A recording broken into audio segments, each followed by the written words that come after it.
और अगले हीरो सुनिए मिस्टर महावीर पुन। ये अमेरिका से graduate post graduate science engineering के अंदर अमेरिका की ल्यूक्रेटिव जॉब बिजनेस अपॉर्चुनिटी छोड़ के वापस नेपाल आ गए। ये देख रहे थे जब पूरा नेपाल दुनिया भर में जा रहा है पढ़ने के लिए और बाहर काम करने के लिए, ये सोचे मैं नेपाल वापस आता हूं और नेपाल में आके काम करूंगा। ये ही is considered as God of internet for Nepal. जानते हैं क्यों? हिमालय की उन वादियों में, उन पहाड़ियों में जहां लैपटॉप कंप्यूटर नहीं पहुंच सका, मोबाइल नहीं पहुंच सका, ये वायरलेस इंटरनेट लाने का मुहिम छेड़ दिए सन 2002 में। उस समय इन्होंने नेपाल वायरलेस नेटवर्किंग प्रोजेक्ट शुरू किया। क्या है ये नेपाल वायरलेस नेटवर्किंग प्रोजेक्ट? तब इन्होंने सोचा कि अगर यहां पे हम टेक्नोलॉजी ले आए और इंटरनेट ले आए तो यहां की कैपेबिलिटी स्पीड बहुत तेज बढ़ जाएगी। आज ये ढूंढ रहे हैं नेपाल के अंदर। इनका मानना है नेपाल गरीब होने का कारण क्या है? यहां के टैलेंट को हम नर्चर नहीं कर पा रहे। इनका मानना है कि नेपाल का टैलेंट छोड़ छोड़ के नेपाल को बाहर जा रहा है पैसा कमाने के लिए, क्योंकि यहां पे उस टैलेंट को एंगेज करने के लिए कुछ है ही नहीं। 2 million, 3 million people working abroad, they had to leave the country.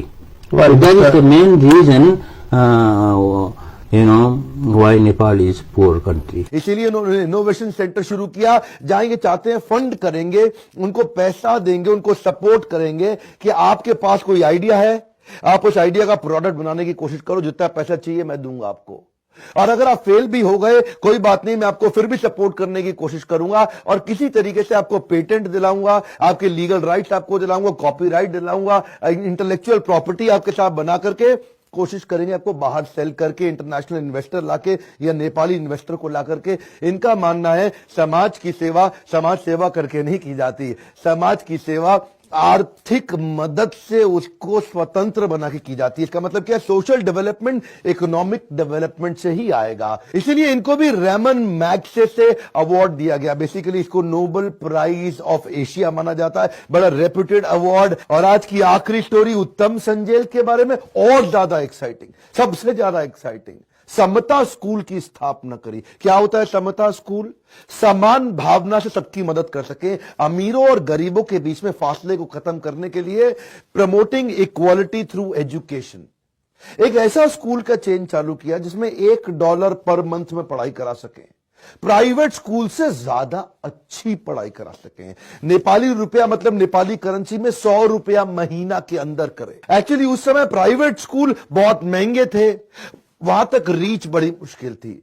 Government सरकारी स्कूल कॉलेज सस्ते तो बहुत थे, खर्चा नहीं था, पर वहां पढ़ाई उतनी एक्साइटिंग नहीं थी। तो दोनों के कारण एजुकेशन सिस्टम पे बहुत बुरा असर पड़ रहा था। उत्तम संजेल सोचे कि मैं कैसे एक सोशल एंटरप्रेन्योरशिप का प्रोजेक्ट बिल्ड करूं कि हजारों बच्चों को लगभग फ्री में पढ़ा दूं, गरम खाना भी खिलाते हैं, साफ पानी भी पिलाते हैं और एजुकेशन सबसे बढ़िया देते हैं। लेकिन ये इतनी बड़ी सफलता मिली कैसे?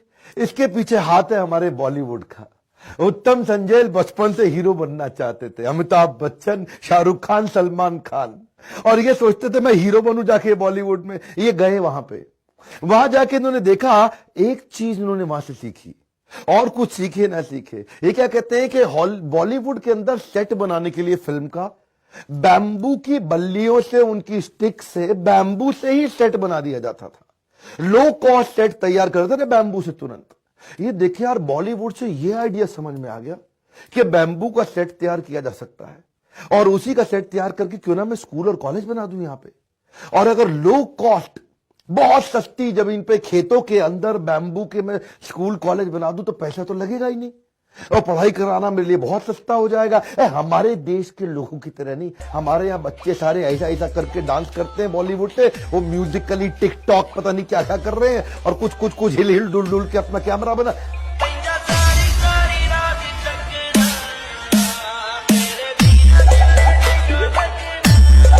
ये बॉलीवुड से सीख करके आया, बैम्बू स्कूल बना दिया, और इसका बैम्बू स्कूल इतना फेमस हो गया कि पूरे देश ने इसकी मदद करनी शुरू कर दी।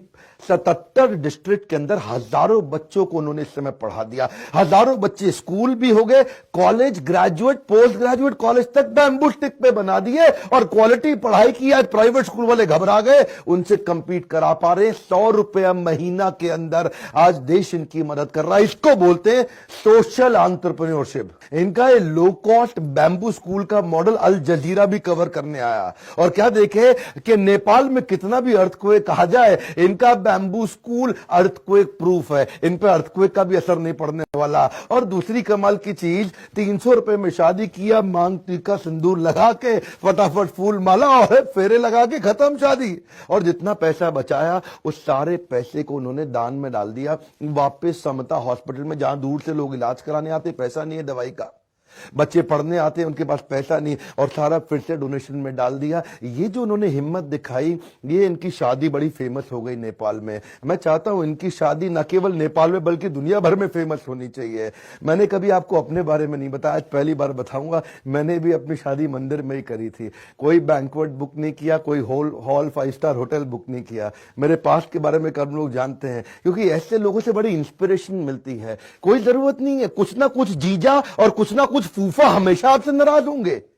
खिला दो जितना खिलाना है, लोगों को बांट दो, पैसा बर्बाद करके उसकी जगह कहीं सोशल एंटरप्रेन्योरशिप में लगाया जाए। आज मैं आपको रिक्वेस्ट करूंगा, ये जो सुपरस्टार असली हीरो थे नेपाल के, इनके बारे में पूरी दुनिया को फैलाया जाए। क्या पता आपके शहर में किसी आदमी के दिल में यह क्रांति जाग जाए एक वीडियो शेयर करने से।